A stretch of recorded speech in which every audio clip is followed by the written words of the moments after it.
그래서 우리가 과거, 현재, 미래로 자기가 지은 업을 자기가 받는다라고 부처님께서도 역대 큰 스님들께서도 누누이 말씀을 하셨습니다. 그런데 한 가지 명심할 게 있어요. 제가 아까 세 가지 업을 받는 시기에 대해서 세 가지로 나눠서 설명드렸죠. 전생에 지은 걸 이번 생에 받고, 이번 생에 지은 걸 이번 생에 받고, 이번 생에 지은 걸 다음 생에 받는다. 그러니까 딱 이걸 두 가지로 나누면요, 뭐 복잡하니까 딱 두 개로 그냥 나누면 전생에 지은 걸 이번 생에 받냐, 이번 생에 지은 걸 이번 생에 받냐, 딱 이렇게 두 가지로 나눌 수 있잖아요. 그죠? 어떤 게 더 영향력이 클까요? 전생에 지은 업보가 더 영향력이 클까요? 이번 생에 지은 업이 더 이번 생에 받는 게 더 영향력이 클까요? 예? 근데 이게 제가 말을 좀 헷갈리게 했을 수도 있는데, 뭐 큰 스님들도 얘기하셨고, 또 제가 부처님 경전 인과 업보에 대한 이야기들을 막 몇백 가지 이야기들을 살펴보면서 얻은 결론이, 근데 이건 꼭 제 얘기는 아니에요. 또 옛날 큰 스님들이 하신 말씀이지만, 거의 대부분이 전생 업보의 영향으로 살아간대요. 그러니까 이게 금방 말하는 업의 습관대로 살아가고, 전생에 지은 업의 영향을 가장 많이 받는데요. 이거는 조금만 생각해 보면 알아요. 이미 웬만한 사람들은, 다 그런 건 아닌데요, 웬만한 사람들은 이미 태어날 때 어느 부모님 밑에서 태어났냐에 따라서 인생의 출발점이 달라져요. 동감하시죠? 예. 물론 그렇다고 우리가 그걸 맹목적으로 믿을 필요는 없고, 그래도 뭐 우리가 소위 뭐 개천에서 용났다라는 말도 있잖아요. 하지만 또 어떤 분이 예리하게 이런 얘기 하시더라고요. 개천에서 용났다라는 속담이 왜 나왔는지 아냐? 개천에서 용나기가 어려워서 그런 말이 생긴 거다. 그러니까 이미 어떤 부모님의 어떤 집안에서 태어났냐에 따라서 다 성공하는 건 아니지만 인생의 출발점이 달라지는 건 사실이에요. 맞습니까? 이미 이번 생에 어떤 부모님, 어떤 집안에서 태어났냐는 것 자체가 어디서 넘어온 업이에요? 전생에서 넘어온 업이에요. 우리가 태어날 때 가장 크게 만나는 업이, 가장 첫 번째 만나는 업이 부모하고 나라라고 했어요. 나라, 부모, 국가, 그리고 몸뚱아리, 내 몸뚱아리. 이 세 가지가 내가 처음 만나게 되는 가장 강력한 업의 에너지예요. 그래서 대부분이 전생의 업의 에너지에 의해서 대부분이 살아간대요. 그래서 나온 말이 타고난 복대로 살아간다. 그래서 복대로 살아간다는 말이 나온 거예요. 근데 여러분, 인정하고 싶지 않지만 무슨 소리야? 전생은 전생이고 이번 생 내 노력에 의해서 바꿀 수 있어 라고는 얘기를 하지만, 살아보면 살아볼수록, 사람들 만나면 만나고 관찰하면 관찰할수록, 아, 뭐대로 사는구나? 다 복대로 사는구나. 아, 우리가 인정해야 돼요. 복대로 사는구나. 물론 이런 경우가 있어요. 좋은 집안에서 태어났는데 쫄딱 망하는 사람들이 있어요. 보신 적 있죠? 근데 그것도 타고난 복이에요. 가난한 집안에 태어났는데 자수성가해서 엄청 잘 사는 사람들 있죠. 그것도 타고난 복이라는 거예요. 그래서 왜 어떤 사람은 부잣집에 태어났는데 커가면서 점점 가난해지는 사람이 있고, 왜 어떤 사람은 가난한 집에서 태어났는데 커가면서 점점 부유하게 사는 사람이 있습니까? 라고 질문에 대한 부처님의 대답도 경전에 나와요.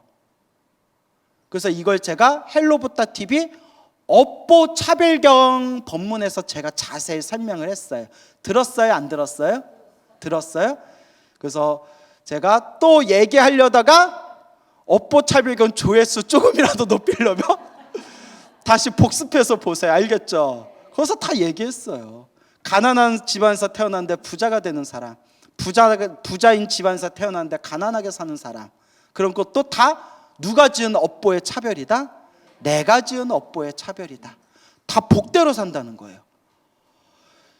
인생을 살아갈수록 그게 맞겠구나라는 생각이 들어요. 대표적인 게 제 주변에 기도를 열심히 하는 불자님도 있고 기도가 피받은 수많은 불자님들이 있잖아요.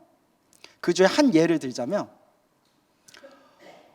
어떤 불자님은 절에 다니시는 분이지만 너무 바빠서 기도는 열심히 못해요. 기도는 많이 못해요. 하지만 불교를 좋아하고 뭐 부처님 오신 날에 꼭 등 하나 달고 뭐 그렇게 이제 가끔 스님들 법문도 듣는 그런 불자님이세요. 엄청 바빠서 기도는 열심히 못하고 신행생활은 열심히 못하지만 소위 말하는 좋은 직장에 엄청나게 바쁘게 살면서 돈을 많이 벌어요. 그러니까 소위 말하는 그 부자예요. 근데 기도는 많이 한다 안 한다? 안 한다. 못해요. 기도를 열심히 해야지라는 말도 평소에 안 하셨지만 또 불심은 있는데 기도할 시간도 별로 없어요. 근데 되게 잘 살아요. 제 아는 불자님은 또 보살님이신데 자영업을 하세요. 막 코로나 때 또 지금도 막 경기가 많이 위축돼서 자영업자들 많이 힘들잖아요. 그분이 엄청나게 고비가 많았어요. 가게 문을 닫을까 말까, 딴 걸 찾아야 되나, 이 나이가 돼서 다른 일을 뭘 할 수가 있을까. 믿을 건 뭐밖에 없어요? 기도밖에 없어요. 간절하게 기도했어요. 매일매일 관세음보살을 간절하게 기도했어요. 놀라운 게 먹고는 살아요. 희한하게 먹고는 살아요. 당신이 그 힘을 받는 걸 느낀대요. 근데 항상 하시는 말씀이 조금만 더 도와주시면 되는데 딱 가게 문 안 닫을 만큼만 도와주시더래요. 근데 자기는 그래도 항상 고마운 마음이 있대요. 자기 주변에 있는 다른 가게는 못 버텨서 문을 닫는데 어떻게든 자기는 버틴대요.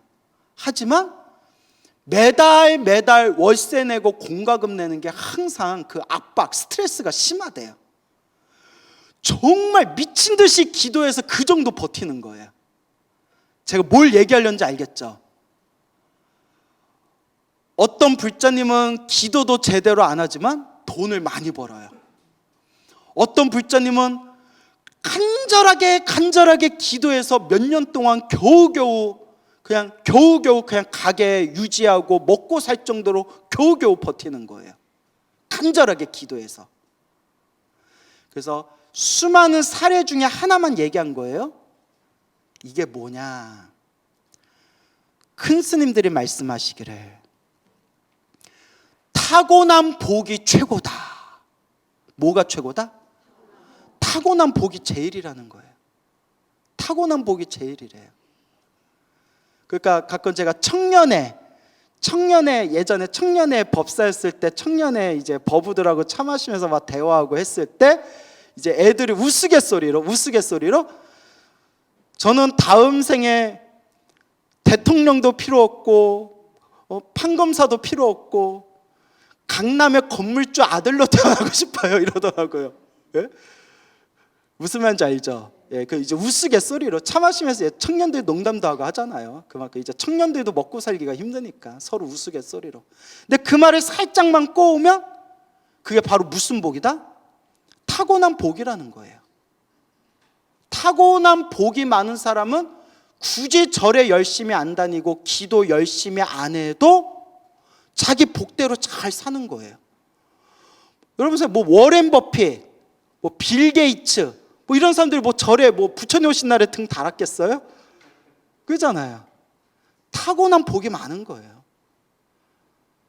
단 근데 뭐 워렌 버핏이나 뭐 빌 게이츠는 근데 자선을 기부를 많이 한대요. 기부를 어마어마하게 한대요. 그것도 복 짓는 거죠. 이제 저는 다른 관점에서 이제 얘기하고 싶은 게 이번 생 타고난 복이 많다고 복만 까먹어 버리면 그 복을 까먹기만 하면 다음 생에 어떻게 된다? 복 없는 존재로 태어난다는 거예요. 이번 생에 다 까먹었으니까. 하지만 반대로 내가 이번 생에 복이 있건 없건 특히 복 없는 사람일수록 이번 생에 기도 열심히 하고 형편껏 내 형편껏 자꾸 보시하고 마음을 잘 닦으면 이번 생에도 갚이는 있겠지만 어느 생에 더 많이 받는다? 다음 생에 더 좋은 집안에 더 좋은 몸으로 태어난다는 거예요. 이게 바로 타고난 복이 제일이고, 대부분의 중생들은 전생에 지은 업의 영향을 가장 많이 받으면서 살아간다라는 거예요. 하지만 이번 생에 내 노력에 의해서 업의 운명을 어떻게 할 수 있다? 점점 바꾸어 갈 수는 있지만 솔직히 말하면 타고난 복이 최고예요. 타고난 복이 최고예요. 물론 비유를 들자면, 제가 정치에는 뜻이 전혀 없지만 제가 지금부터 내가 지금 40대 중반인데 이번 생에 내가 대통령이 되는 걸 목표로 세우고 이번 생에 막 천일 기도하고 막 공덕을 쌓고 보시를 했다 하더라도 이번 생에 제가 대통령 될 확률이 높을까요, 적을까요? 안 돼요. 아니 안 돼. 솔직히 지금 어떻게 대통령 돼요? 기도한다고 대통령이 어떻게 돼요? 예? 내가 대통령 되는 방법은 제일 빠른 방법 하나밖에 없어요. 그냥 명함에다가 대통령 김광우라고 적어놓고 명함에다 대통령이라고 적는 게 제일 빨라요, 차라리. 무슨 말인지 알죠? 근데 이제 모 아무개 대통령님은, 말을 조심해야겠더라고요.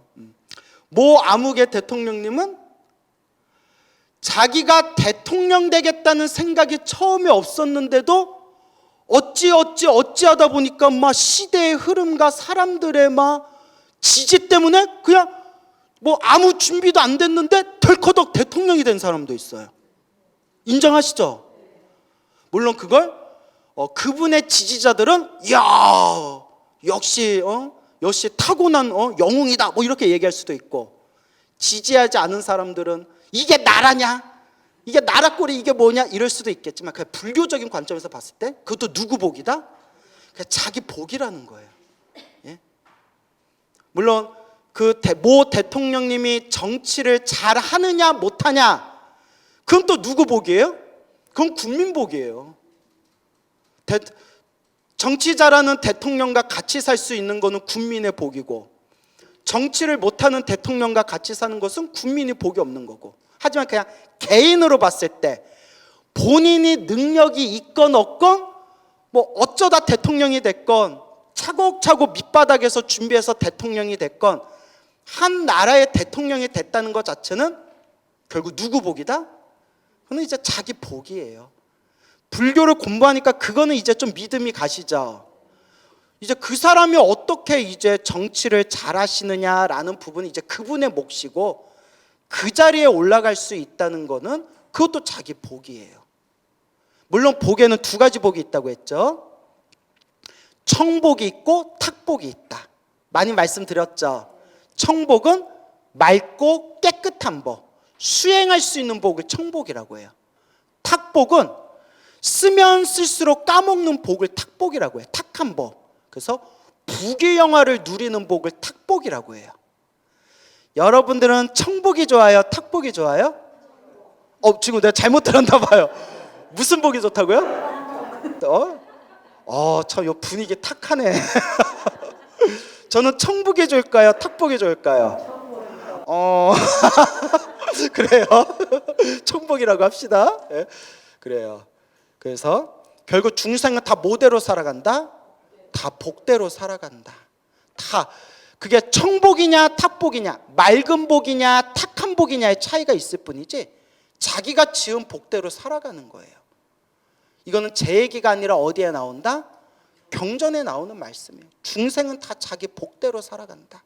그리고 복 중에 이번 생에 짓는 복을 이번 생에 받는 것보다 어떤 복이 최고다? 타고난 복이 제일이다 라는 걸 부처님의 불교설하나 부처님이 말씀하신 인과법을 공부하면서 그러한 미묘한 업의 세계를 이해하게 됩니다. 여러분들 살면서 그게 이해가 되시죠? 아무리 열심히 기도해도 안 되는 게 있구나. 이거 느껴지시죠? 예.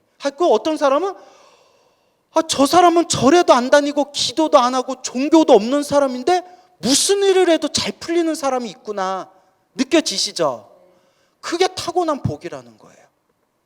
하지만 타고난 복만 제일이다라는 거에 또 집착해가지고 이번 생에 공덕을 닦지 않으면 다음 생에 또 박복하게 사는 거예요. 그래서 항상 우리는 겸허한 마음으로 나는 지금 선업을 짓고 있는가 악업을 짓고 있는가, 나는 복을 짓고 있는가 박복하게 살고 있는가, 항상 스스로를 돌아볼 줄 알아야 된다는 겁니다. 부처님의 가르침을 제대로 공부하면 남을 부러워하거나 시기하거나 질투하거나 원망하는 마음들이 점점 사라진다고 제가 누누이 말씀드렸어요. 그렇죠? 그런 사람을 만난 것 자체가 누구 업이다? 내 업이구나. 예전에 불교를 만나기 전에는 잘 먹고 잘 살고 승승장구하는 사람을 보면 자꾸 막 비교하는 마음이 생기는 거예요. 불교를 만나기 전에는 자꾸 자기 자신과 그 사람을 비교하는 거예요. 그리고 부럽다, 부럽다는 감정이 나중에 화가 되고 짜증이 나는 거예요. 화가 나고 짜증나는 부러운 감정이 바로 왜곡돼서 질투, 시기심이 생기는 거예요. 저 새끼 얼만큼 잘 나가나 보자. 막 이렇게 화가 나고 시기가 나는 거예요. 불교 수행을 제대로 하고 자기 자신을 돌아보게 되고 자기 자신을 비춰보게 되면 이제 마음이 점점 변해가요. 어떻게 변해가느냐? 저 사람이 저렇게 잘 먹고 잘 살고 승승장구하는 거는 그만큼 전생에 복을 많이 지어서 그렇다. 자기 복을 자기가 받는 거다. 그러니 나도 부러워하거나 시기하거나 질투하지 말고 그럴 시간에 차라리 나도 뭐 하자? 복을 짓자. 스스로를 돌아보게 되는 거예요. 그리고 자꾸 내 자신에만 집중하고 남하고 비교하는 마음이 점점 사라지는 거예요. 그래서 제가 항상 불자님들께 이런 이야기를 해요. 자, 따라해 보세요. 첫째, 중생은 복대로 살아간다. 중생은 다 복대로 살아간다. 네. 왜 안 따라해요? 적느라고? 야, 언제부터 공부 그렇게 열심히 했다고? 나중에 돌려보기로 보세요. 아니, 신도들이 열심히 나오다 점점 안 나와서 우연히 마주쳐서 요새 왜 헬로부타 TV 안 나와요? 했더니 뭐라는지 아세요? 유튜브로 보는 게 편해요 이러더라고. 그러거나 말거나. 예? 자, 그래서 중생은 다 자기 복대로 살아간다. 이게 첫째, 알겠죠? 예, 중생 다 자기. 그래서 둘째, 비교하지 말아라. 뭐대로 다 살아가니까? 다 자기 복대로 살아가니까 둘째, 비교하지 말아라. 비교해봤자 누구 속만 쓰려요? 내 속만 쓰려요. 그래서 한국인이 가장 좋아하는 의약품 중에 하나가 겔포스래요. 속이 하도 쓰려가지고. 들어보셨어요? 예? 약국에서 겔포스 엄청 많이 팔린대요. 들어보셨죠? 예.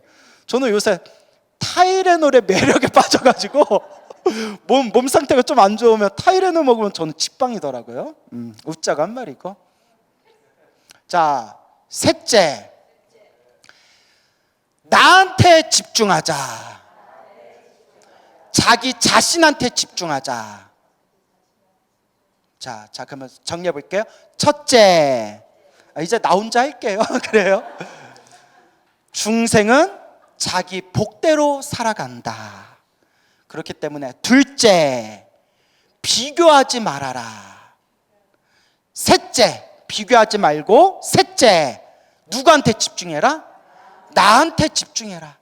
남 바라보고 남 비교하고 남 질투할 시간에 내 기도를 하고 내 공덕을 닦자.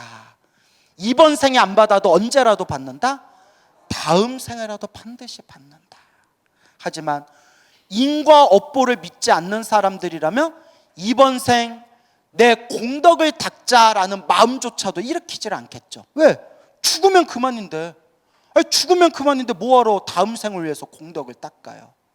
하지만 이건 내 얘기가 아니라 누구의 말씀? 부처님의 말씀. 부처님께서 보리수 나무 아래에서 성불하실 때, 성불하시기 직전에 첫 번째 얻은 신통력이 숙명통. 모든 중생의 과거전생, 부처님 본인을 포함해서 모든 존재의 전생과 미래생을 다 꿰뚫어보는 숙명통을 얻으셨고, 두 번째가 천안통. 모든 존재들이 죽은 뒤에 어떤 세계, 어떤 존재로, 어떤 업의 인연으로 새로운 몸을 받는지를 천안통, 하늘의 눈으로 완벽하게 꿰뚫어 보시고, 마지막 세 번째 얻은 신통이 누진통. 누진통은 모든 번뇌가 사라지는 신통.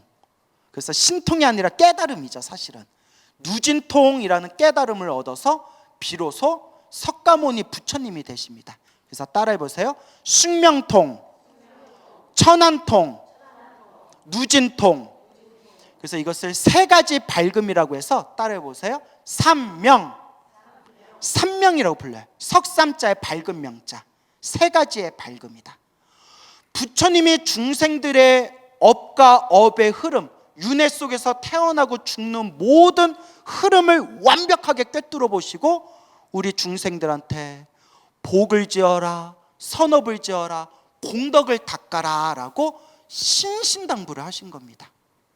그리고 혹자들은 부처님 경전 공부를 열심히 안 하고 어설프게 불교 공부하신 분들은 이런 얘기를 해요. 무슨 수준 낮게 무슨 복 얘기를 하고 있습니까? 마음 깨쳐서 깨달으면 되는데, 마음 깨쳐서 깨달으면 되는데 뭐 쓸데없이 자꾸 복 얘기를 하고 선업 얘기를 합니까? 윤회 얘기를 합니까? 경전 공부를 안 해서 그래요. 그래서 제가, 스님, 경전 공부 열심히 안 한 이상한 사람들이 논리도 없고 말도 안 되는 이상한 딴지를 걸어서 골치 아픕니다 라고 얘기했더니 선배님이 이런 얘기 하더라고요. 광우야, 얘 무식한 사람하고 상종하지 말아라. 근데 그 말이 정답이에요. 무식한 사람하고는 말이 안 통해요. 경전 공부를 제대로 해서, 스님, 경전에 이런 말씀이 나오는데 이런 부분은 왜 그런 거겠습니까? 하면 내가 납득을 할 수 있겠어요. 경전에 근거가 있으니까. 근데 경전 공부도 안 한 사람들이 그냥 자기 생각에, 자기 왜곡된 자기 머리로 막 자기 생각을 말해버리면 이건 답이 없어요. 한마디로 이거예요. 내 말 맞다고 인정해달라는 뜻이에요. 그냥 부처님 가르침을 공부하고 싶은 게 아니라 내가 생각한 게 맞잖아 라고 막 인정받고 싶어하는 왜곡된 애정결핍이에요. 저도 심리학책을 많이 봤거든요. 경전에서 뭐라고 얘기하셨느냐? 깨달음을 얻는 것도 뭐가 있어야 된다? 복이 있어야 된다라고 아함경이나 대승경전에서 누누이 말씀하셨어요. 특히 초기경전 아함경에서는 내가 이렇게 보리수 나무 아래에서 성불할 수 있었던 것도 복이 있었기 때문이다. 복이 있어야 부처님 법도 만날 수 있고요, 복이 있어야 좋은 스승도 만날 수 있고요, 복이 있어야 좋은 도량도 만날 수 있고요, 복이 있어야 좋은 도반 만나서, 복이 있어야 건강한 몸으로 꾸준하게 수행할 수가 있는 거예요. 깨달음을 얻는 것도 무엇이 있어야 된다? 복이 있어야 된다. 그래서 대승불교에서는 복해쌍수라고 불러요. 따라해보세요. 복해쌍수. 복과 지혜를 어떻게 해라? 쌍수하니까 뭐 쌍꺼풀 수술 뭐 이래버리면 함께 닦아라. 복과 지혜를 함께 닦아라. 그래서 복해겸수, 복해쌍수라고 부르는 거예요. 복이 있어야 수행할 수가 있어요, 여러분.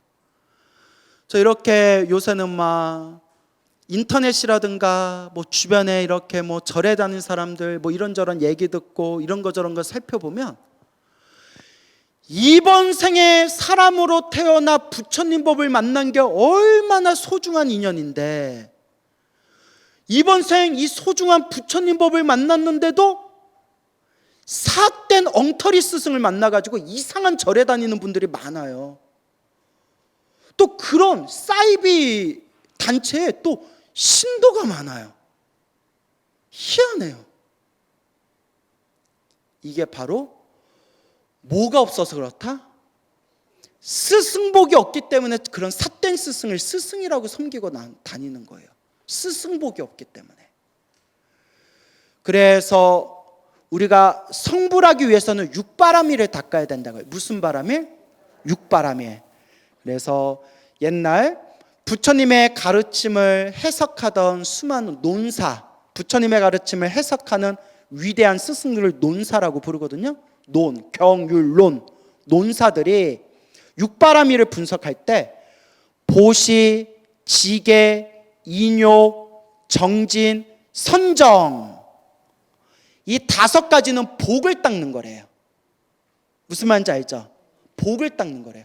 보시하고 계율을 지키고 참고 정진하고 선정을 닦는 것은 복을 짓는 거고, 마지막 반야바라밀, 반야바라밀을 바로 무엇을 닦는 것이다? 지혜를 닦는 것이다. 그래서 육바라밀을 닦는다는 것은 복과 지혜를 닦는다는 뜻이고, 복과 지혜를 완벽하게 완성하신 분을 부처님이라고 부른다.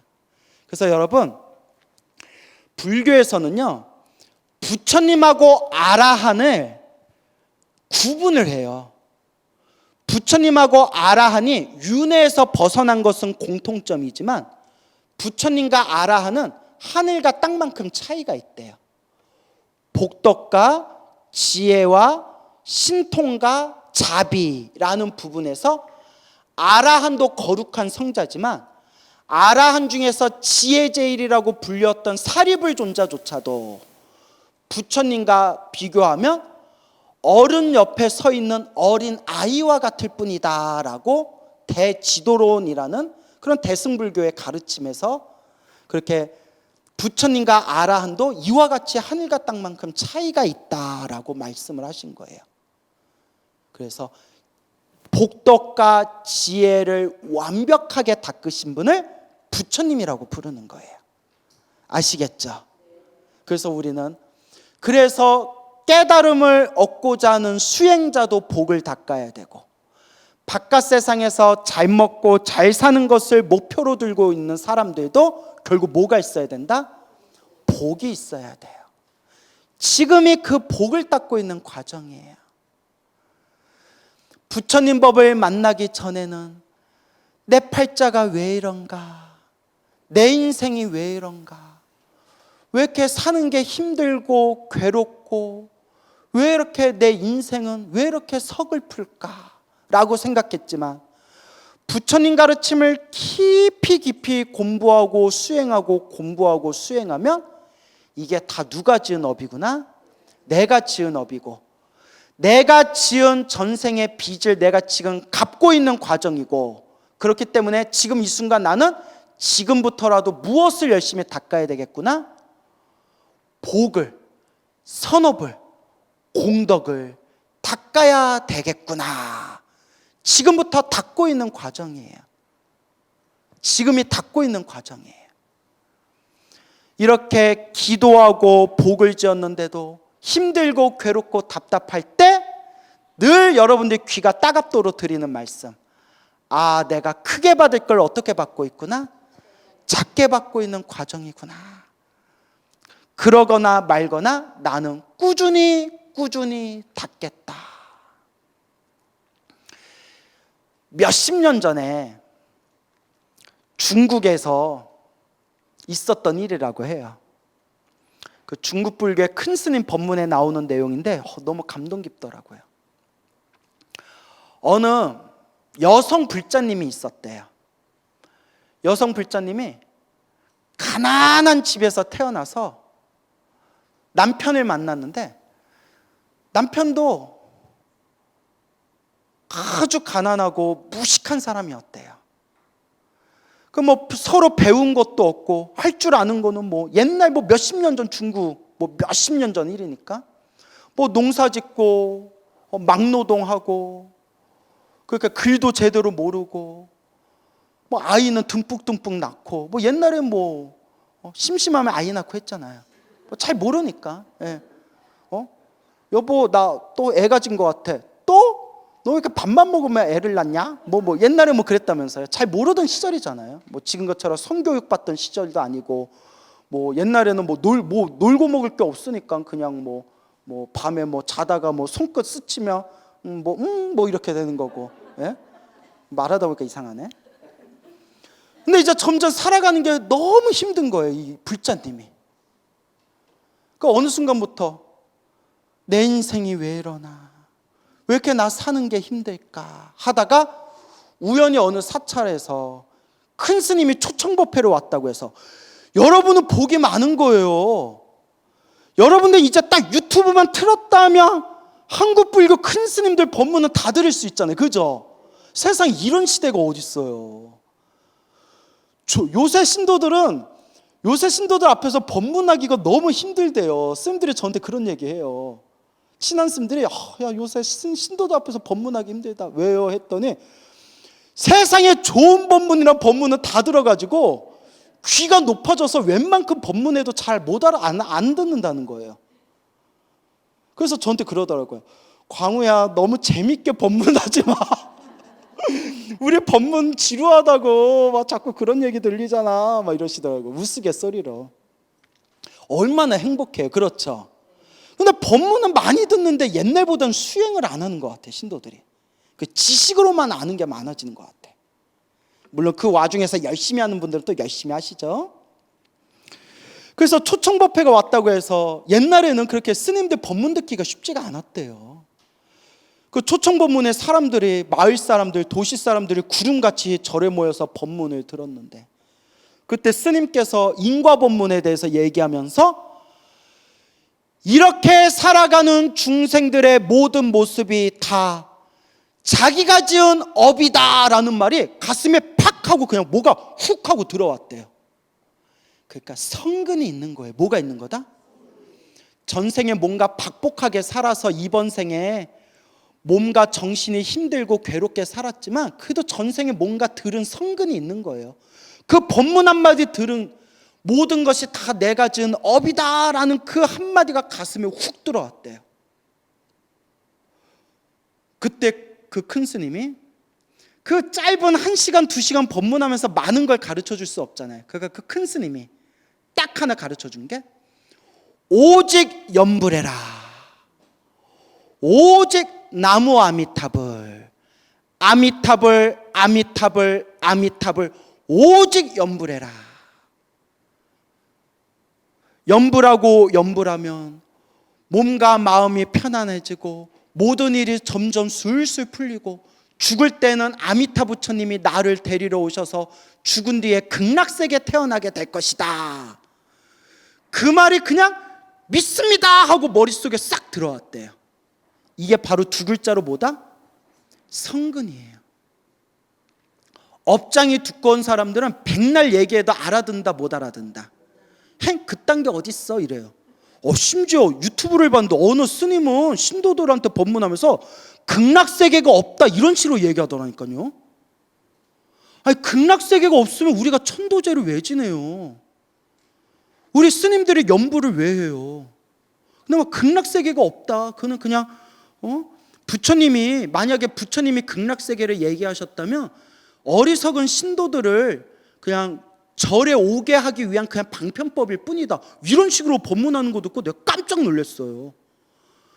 부처님은 있다고 하셨는데 자기는 없대요. 이걸 전문 용어로 뭐라고 한다고 했어요? 미치고 팔짝 뛴다.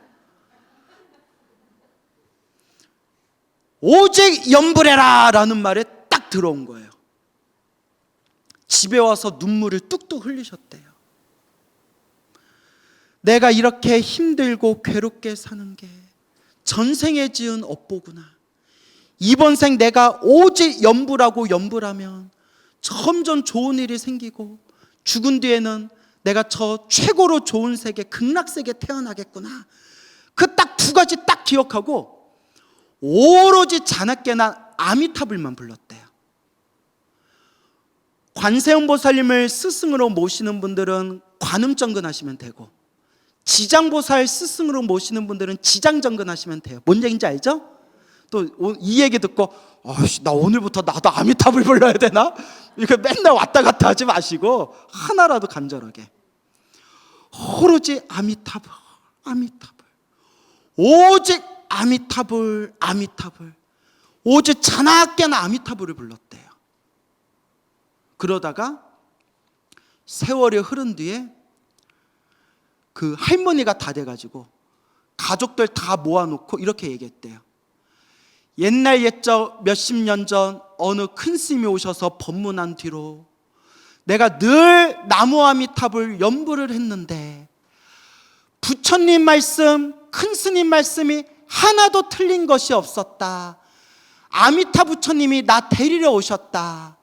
나는 아미타 부처님 따라갈 테니 부처님 믿고 연불 열심히 하고 착하게 살아라 하고 가족들한테 딱 유언 남겨놓고 그 자리에서 앉은 채 딱 숨이 끊어지셨대요. 그 자리에서. 이걸 가족들이 보고 다들 놀라고, 이걸 이제 그 뒤로는 자기 엄마가 앞에서 연불하다가 숨이 딱 끊어졌는데 안 믿을 수 있겠어요, 없겠어요? 안 믿을 수가 없죠.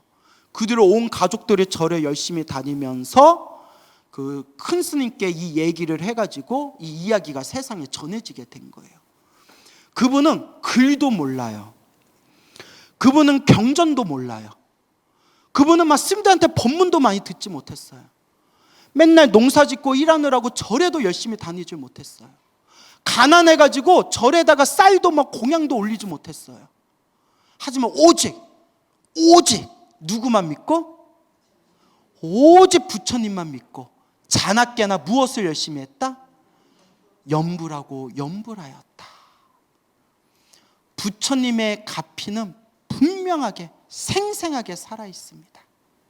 그러니 여러분, 좋은 일이 생기든 나쁜 일이 생기든 내가 지은 업의 인연이다라는 이 인연법을 여실하게 있는 그대로 꿰뚫어 보시고 흔들림이 없이 묵묵히 기도하고 복을 짓고 마음을 잘 닦아가시기 바랍니다.